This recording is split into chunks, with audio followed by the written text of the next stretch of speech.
কেন্দ্রীয় বাহিনীকে দিয়ে বেছে বেছে তৃণমূলের পোস্টার ছেঁড়া হয়েছে, অথচ একই জায়গায় বিজেপির পোস্টার থাকলেও সেখানে হাত দেওয়া হয়নি, এমনই অভিযোগ করলেন বেলেঘাটা কেন্দ্রের তৃণমূল প্রার্থী কুণাল ঘোষ।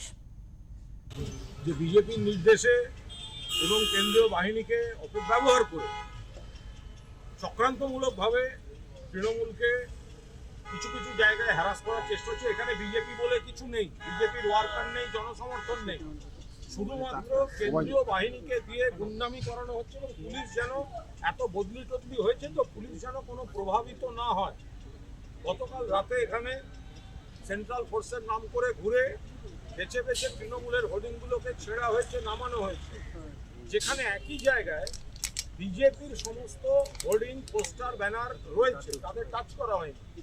আমাদের বক্তব্য, যদি নামাতে হয়, যদি জায়গাটা নিয়ে বিতর্ক থাকে, তাহলে তৃণমূলেরটা নামালে বিজেপিরটাও নামাতে হবে। বিজেপিরটা থাকবে আর তৃণমূলেরটা নামাবে, তো হতে পারে না।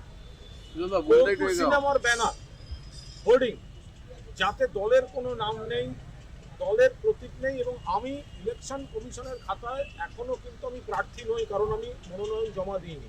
বেছে বেছে সবকটা কর্পূরের হোর্ডিং, সেন্ট্রাল ফোর্স, সেগুলো কোনোটায় ব্লেড মেরেছে, কোনোটার ফ্রেম ভেঙেছে। দলের মমতা বন্দ্যোপাধ্যায়ের ছবি, মমতা বন্দ্যোপাধ্যায়ের ছবি দেখলে ভেঙে দিচ্ছে, আর নরেন্দ্র মোদীর ছবি দেখলে ছেড়ে দিচ্ছে।